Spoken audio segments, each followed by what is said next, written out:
अस्सलामु अलैकुम वरहमतुल्लाह नहमदुहु व नुसल्ली अला रसूलिहिल करीम अम्मा बाद अऊज़ु बिल्लाहि मिनश शैतानिर रजीम हल अताका हदीसुल गाशिया सदक़ल्लाहुल अज़ीम। मेरे मोहतरम अज़ीज़, आज इंशाअल्लाह मैं आपको क़यामत की एक बहुत बड़ी निशानी बताने वाला हूँ इस वीडियो में, जो बहुत से लोग जानते नहीं हैं। इंशाअल्लाह इस वीडियो में हम रेफरेंस के साथ देखेंगे कि हदीस शरीफ कहाँ पे आई है और अल्लाह के रसूल ने क्या फ़रमाया है। तो चलिए देखते हैं। पहली हदीस हज़रत अबू हुरैरा रज़ियल्लाहु अन्हु से मरवी है कि अल्लाह के रसूल ने फ़रमाया, काबा को एक पतली पिंडलियों वाला हबशी ख़राब करेगा।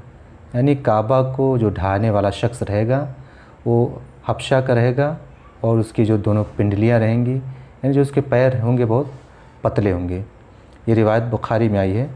इसका जो रेफरेंस रहेगा, इसका जो हवाला रहेगा आपके सामने स्क्रीन पर दे दिया जाएगा, ठीक है।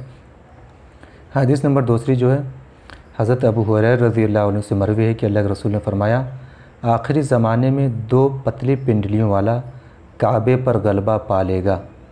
काबे पर गलबा यानी उस पर डोमिनेंट हो जाएगा, उस पर काबू पा लेगा।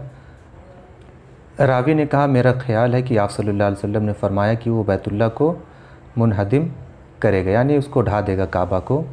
यानी आखिरी ज़माने में काबा को क्या कर दिया जाएगा, ढा दिया जाएगा। ये जो चीज़ें होंगी, याजूज माजूज दज्जाल वगैरह निकलने के बाद, ये आखिरी ज़माने में चीज़ें होंगी। जब चीज़ें हो जाएंगी, बैतुल्लाह को यानी उसको शहीद कर दिया जाएगा, ढा दिया जाएगा, तो उसके बाद क़यामत कायम हो जाएगी। इसी तरह ये रिवायत जो आई थी, ये है मुस्लिम वगैरह की रिवायत है और ये मुस्नद अहमद में भी आई ये रिवायत। इसी तरह तीसरी रिवायत है हज़रत इब्न अब्बास रज़ियल्लाहु ताला अन्हु से मरवी है कि नबी करीम सल्लल्लाहु अलैहि वसल्लम ने फ़रमाया, गोया मेरी नज़रों के सामने वो पतली टांगों वाला स्याह आदमी है जो खाने काबा के एक एक पत्थर को उखाड़ फेंकेगा।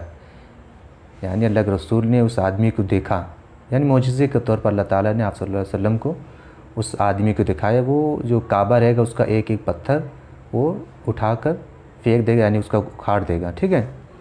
ये जो रिवायत आई है ये है बुखारी की रिवायत आई है 1595, इससे पहले 1591 रिवायत थी। इब्न हिब्बान वगैरह में इस रिवायत को लाए हैं। इसी तरह एक और रिवायत आई है हज़रत अब्दुल्ला से मरवी है, हज़रत अब्दुल्ला रज़ियल्लाहु अन्हु से मरवी है कि मैंने अल्लाह के रसूल का इरशाद गिरामी सुना कि काबा को दो पतले पिंडलियों वाला हबशी ख़राब करेगा, काबे का सामान लूट लेगा और उसकी चादर उतार लेगा। गोया मैं देख रहा हूँ एक गंजे सर का टेढ़े हाथ पाँव वाला जो काबे पर अपने फावड़े से हमला कर रहा होगा। यानी जो शख्स रहेगा, ये शख्स होगा गंजा और टेढ़े हाथ पाँव का होगा, यानी वो अपाहिज होगा इस तरह का, और वो काबे के एक ईंट को ढा रहा होगा फावड़े से, ठीक है। ये जो रिवायत आई है ये मुस्नद अहमद, मजमूअ ज़वाइद वगैरह में रिवायत आई है, ठीक है। इसी तरह हज़रत अबू क़तादा रज़ियल्लाहु अन्हु से मरवी है कि रसूलुल्लाह सल्लल्लाहु अलैहि वसल्लम ने इरशाद फरमाया, रुकन यमानी और मकाम इब्राहिम के दरमियान एक आदमी की बैत ली जाएगी और काबा को उसके वाली ही वीरान करेंगे। यानी काबा को उसके वाली रहेंगे, वही लोग उसको वीरान करेंगे। और उस वक्त बतौर सज़ा अहले अरब को हलाक कर दिया जाएगा। यानी उस वक्त सज़ा के तौर पर अहले अरब जो रहेंगे उनको हलाक कर दिया जाएगा। फिर हबशी आएंगे और उसे ऐसा ख़राब करेंगे कि फिर ये कभी आबाद नहीं होगा। यानी हबशी लोग आएंगे यहाँ पर और उसे ढा देंगे और फिर वो कभी आबाद नहीं होगा और लोग उसके ख़जाने निकाल ले जाएंगे। यानी हबशा से लोग आएंगे और उसे वीरान कर देंगे और उसका जो इसके अंदर जो माल व दौलत रहेगी उसे अपने यहाँ हबशा ले जाएंगे। और उसके बाद फिर ये काबा जो रहेगा, काबा कभी आबाद नहीं हो पाएगा, यानी उसका हज फिर नहीं किया जाएगा। यानी ये क़यामत के बहुत ज़्यादा करीब की चीज़ें हैं। इसी तरह हज़रत अबू उमामा रज़ियल्लाहु अन्हु से मरवी है, मैंने एक सहाबी के ज़रिए अल्लाह के रसूल का फ़रमान सुना। आप फरमाते थे कि अहले हबशा को उस वक्त तक छोड़े रखो और जब तक वो तुम्हें कुछ ना कहें, काबा का ख़जाना अहले हबशा में से एक पतली पिंडली वाला ले जाएगा, ठीक है। इसी तरह दूसरी रिवायत देखते हैं। ये जो रिवायत है मुस्नद अहमद, अबू दाऊद वगैरह में रिवायत है, सिलसिलतुल अहादीस सहिया में भी है और हाकिम रहमतुल्लाह अलैह इस रिवायत को लेकर आए हैं।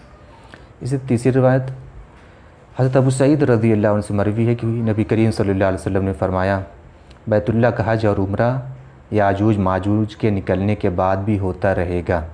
क़यामत उस वक्त तक कायम नहीं होगी जब तक बैतुल्लाह का हज होता रहेगा। यानी याजूज माजूज निकलने के बाद भी बैतुल्लाह का हज होता रहेगा, लेकिन जब बैतुल्लाह को ढा देंगे, उसको शहीद कर देंगे, तो उसके बाद फिर कभी हज नहीं होगा, उसके बाद क़यामत ही ज़ाहिर हो गई। ये जो चीज़ें हैं ये क़यामत के बहुत ज़्यादा करीब ये चीज़ें वाक़ होंगी। याजूज माजूज दज्जाल वगैरह जो बड़ी बड़ी निशानियाँ क़यामत की हैं वो ज़ाहिर होने के बाद ये चीज़ें वो वाज़े होंगी। उम्मीद करता हूँ आपको ये समझ में आ गई होगी चीज़ें। यानी ये जो चीज़ें होंगी जब क़यामत कायम होने वाली रहेगी उस वक्त ये चीज़ें होंगी, क्योंकि जो क़यामत कायम होगी वो बदतरीन लोगों पर कायम होगी। यानी उस वक्त कोई भी मुसलमान नहीं रहेगा। जब काबा ढा दिया जाएगा तो उसका हज उम्रा वगैरह जो चीज़ें हैं सब बंद हो जाएंगी। उसके बाद ये चीज़ें क़यामत कायम हो जाएगी। व मा अलैना इल्लल बलाग। जज़ाकुमुल्लाहु खैर।